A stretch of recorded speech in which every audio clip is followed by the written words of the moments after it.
तर शिवसेनेच्या वर्धापन दिनानिमित्त मुंबईत शिंदे गटाचे बॅनर लागलेले आहे। बॅनरमध्ये शिंदे गटाचा पुन्हा ठाकरे गटाला डिवचण्याचा प्रयत्न करण्यात आलाय।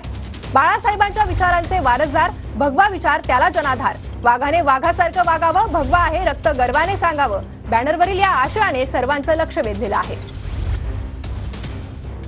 लोकसभेला 46% स्ट्राइक रेट असलेल्या शिवसेनेचा वर्धापन दिन 19 जूनला साजरा होत आहे। मुंबईच्या वरळी डोम या ठिकाणी सायंकाळी 5 वाजता हा साजरा केला जाईल आणि त्याचे बॅनर्स पोस्टर्स सध्या संपूर्ण मुंबईभर लावण्यात येत आहेत। ही सगळी दृश्य आपण या ठिकाणची पाहतोय। मी सध्या मुंबईच्या बँड्रा वर्ली सिलिंग परिसरात आहे आणि बाळासाहेबांच्या विचारांचे वारसदार, भगवा विचार त्याला जनाधार अशा आशयाचा बॅनर या ठिकाणी लावण्यात आलेला आहे। वाघाचे डोळे असलेला आणि मुख्यमंत्री एकनाथ शिंदे हे दोन्ही हात करून जनतेला बोलतानाचा हा जो बॅनर आहे तो या ठिकाणी लावण्यात आलेला आहे।